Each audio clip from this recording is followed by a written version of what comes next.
Wenn der Herbst in das Land zieht, beginnt eine aufregende Zeit im Reich der Rothirsche, die Brunft. Ein Schauspiel aus Stimme und Kraft und Kampf um Territorium und Weibchen. Da ich selbst gerne Wildaufnahmen anschaue, besonders von reifen und starken Trophäenträgern, möchte ich hier diese Brunfterlebnisse der letzten Jahre aus Revieren der Südheide teilen. Weil diese Aufnahmen beeindruckend sind und weil sie wildbiologisch interessant sind. Und weil sie einfach ein tiefes Gefühl von Interesse in einem Jäger wecken.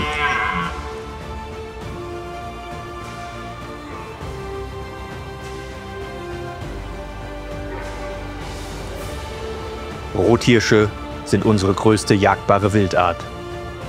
Sie haben ein hohes Ruhebedürfnis und sie brauchen vor allem eines: Platz. In der Lüneburger Heide gibt es noch solche Gebiete, voller Abgeschiedenheit und Weite. Die halboffene, savannenartige Landschaft der Heide bietet dem Rotwild und seinem arteigenen Verhalten den idealen Lebensraum und wäre das bevorzugte Habitat.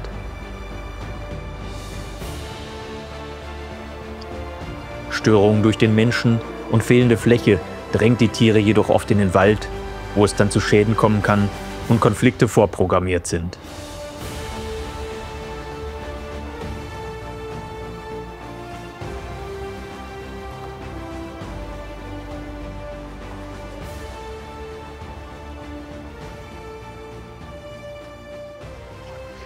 Hier können wir aber nun in der offenen Fläche einen typischen Brunftkampf zweier starker Heidehirsche verfolgen.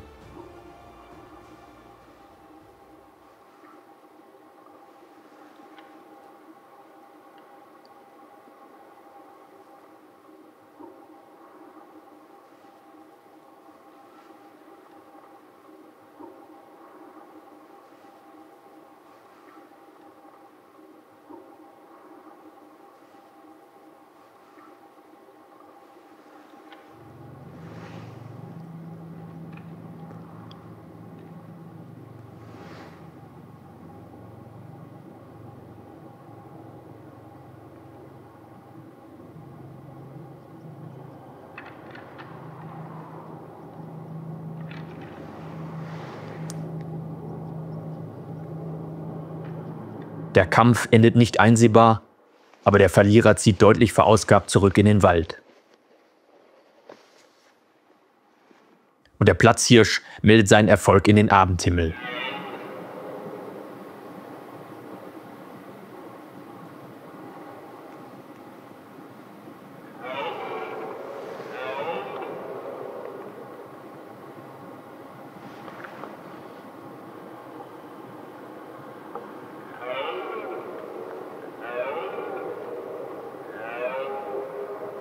Aber man sieht an den staccato kommenden Atemwolken die gewesene Anstrengung.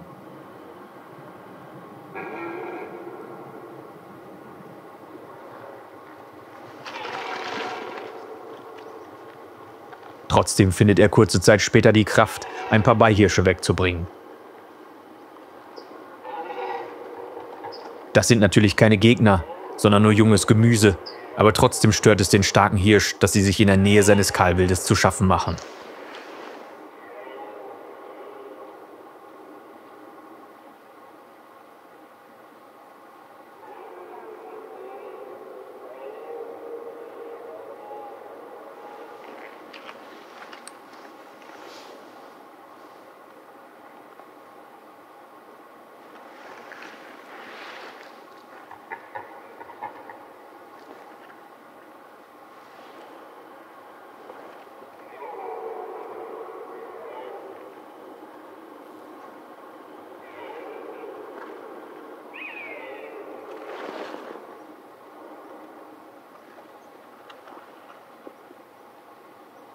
Auch die jungen Hirsche messen etwas ihre Kräfte, aber nichts Ernsthaftes.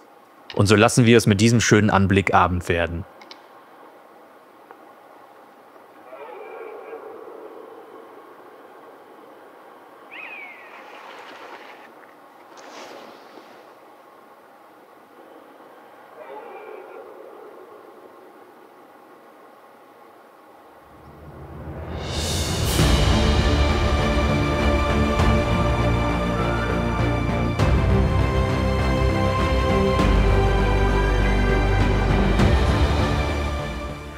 Diese Aufnahmen entstanden an derselben Stelle, an einem Nachmittag im späten September.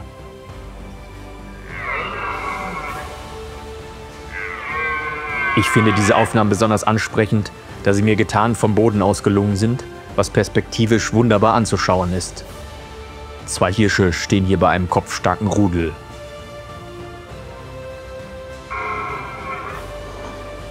Die Brunft beginnt bei uns Anfang bis Mitte September und hat ihren Höhepunkt in der 2. Septemberhälfte. Anfang Oktober kehrt dann wieder Ruhe ein.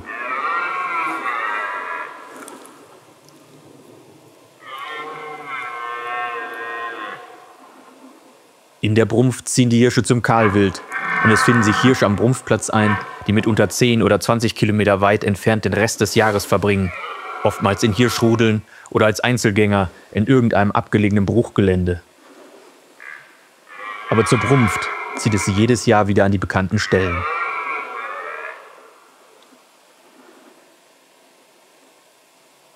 Immer wieder äugt der stärkere Hirsch zum Waldrand, nimmt vielleicht eine Bewegung von mir wahr, aber vermutet wohl einen weiteren Nebenbuhler. Der Wind steht gut und so kommt das Geschehen mittlerweile sehr nah zu mir.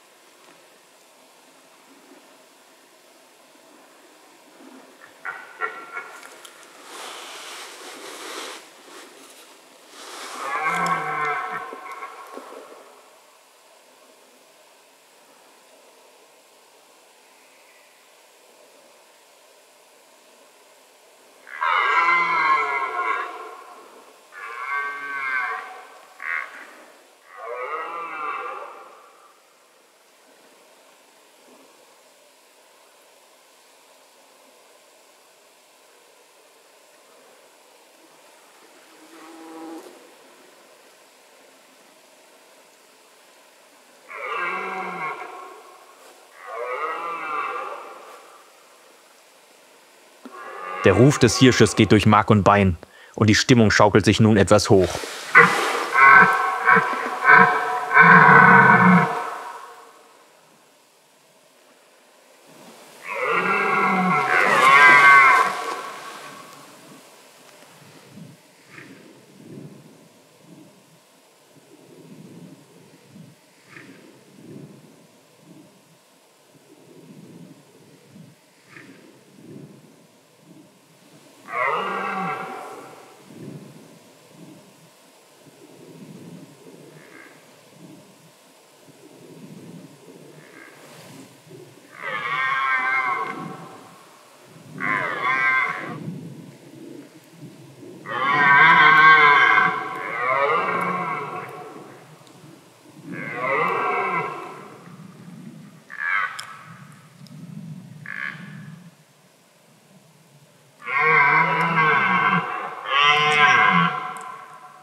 Hier ist aber eine Besonderheit, dass diese beiden Hirsche eine Art Burgfrieden geschlossen haben. Oder gleich stark sind, denn beide Hirsche brumpften im Rudel, ohne sich einen dauerhaften Kampf zu liefern. Nur einmal messen sie kurz ihre tatsächlichen Kräfte.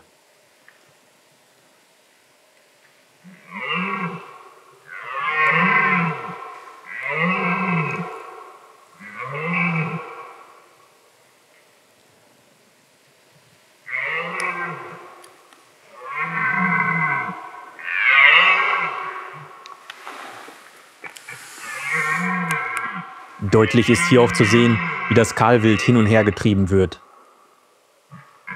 So eine Brumpfzeit bedeutet doch immer Stress für das Kahlwild, besonders wenn mehrere Hirsche um das Kahlwild buhlen.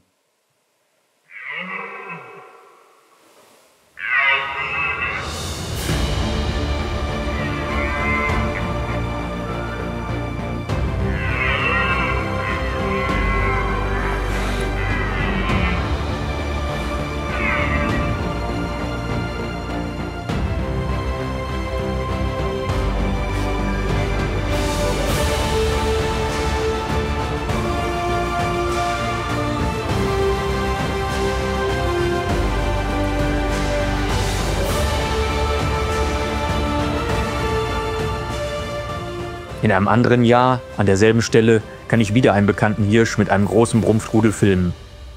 Auch hier bildet die Bodenperspektive mit der Heidefläche und dem Ginster eine tolle Kulisse.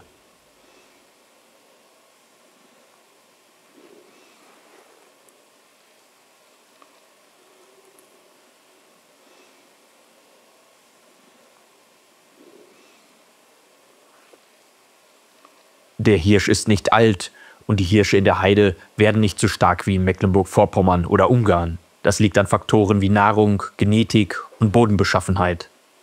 Aber die Heidehirsche haben Charakter.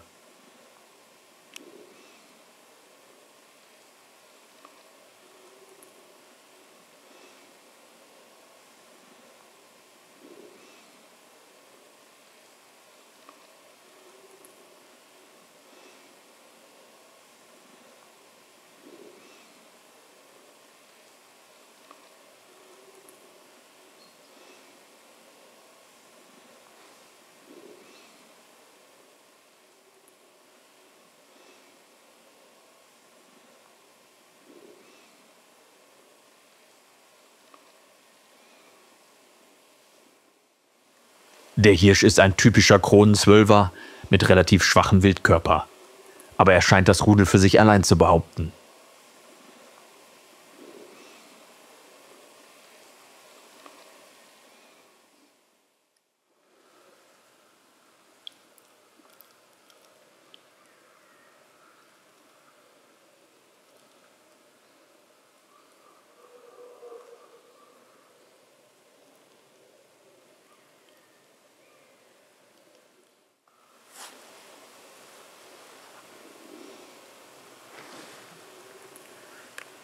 Irgendwann kommt dann aber doch ein Imker auf die Heidefläche gefahren und veranlasst das gesamte Rudel zur Flucht in den Wald.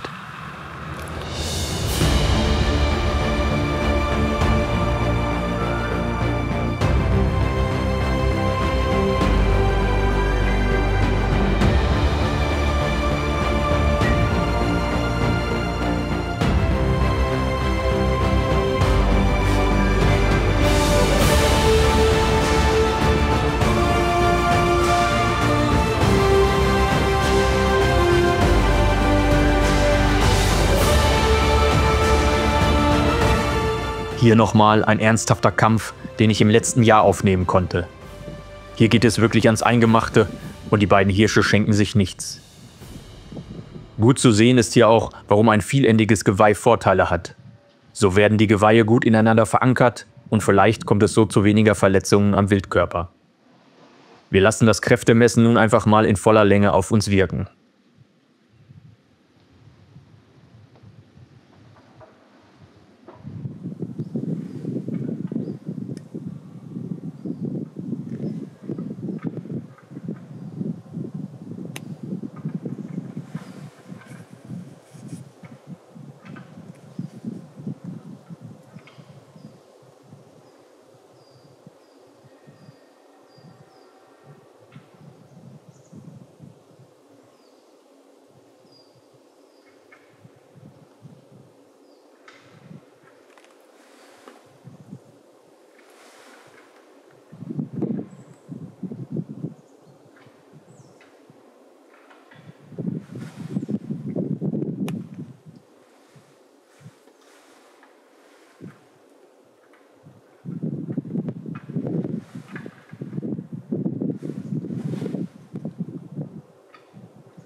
Auch dieser Kampf endet nicht einsehbar.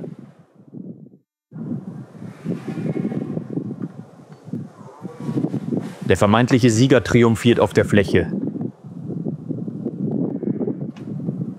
Der deutlich ältere geschlagene Hirsch zieht zurück in den Bestand.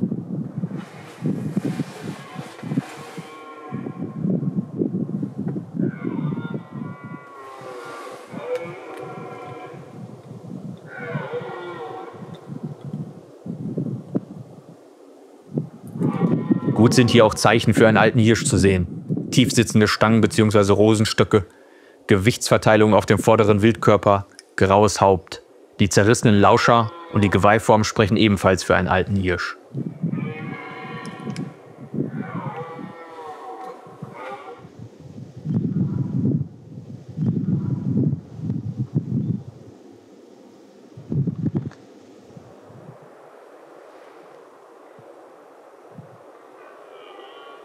Aber der eigentliche Platzhirsch tritt nun aus dem hinten liegenden Wald hervor.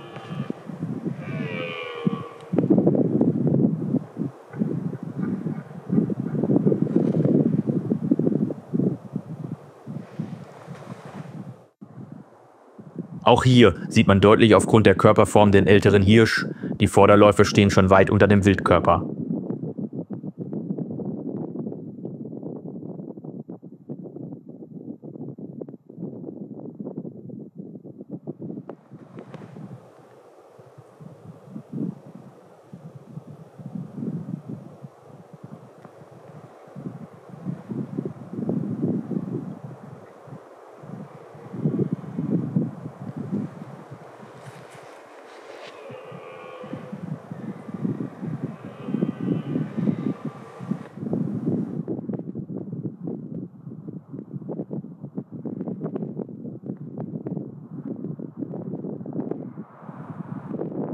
Wildbiologisch interessant ist hier das Verhalten des Hirschkalbes. Es reitet beim zugehörigen Alttier, also seiner Mutter, auf, imitiert das Brumpfgeschehen und spielt sich schon als halber Hirsch auf.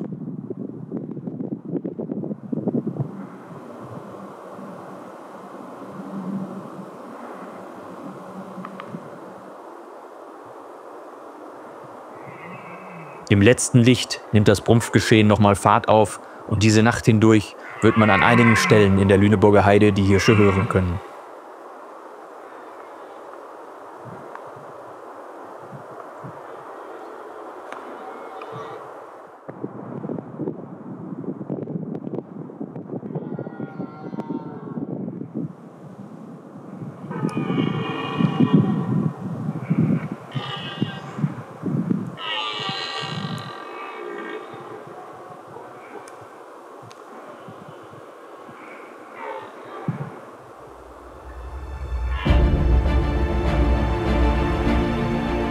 Ich hoffe, diese Einblicke ins Brumpfgeschehen wecken bei dem einen oder anderen die Leidenschaft und das Interesse für die Rothirsche in der Lüneburger Heide.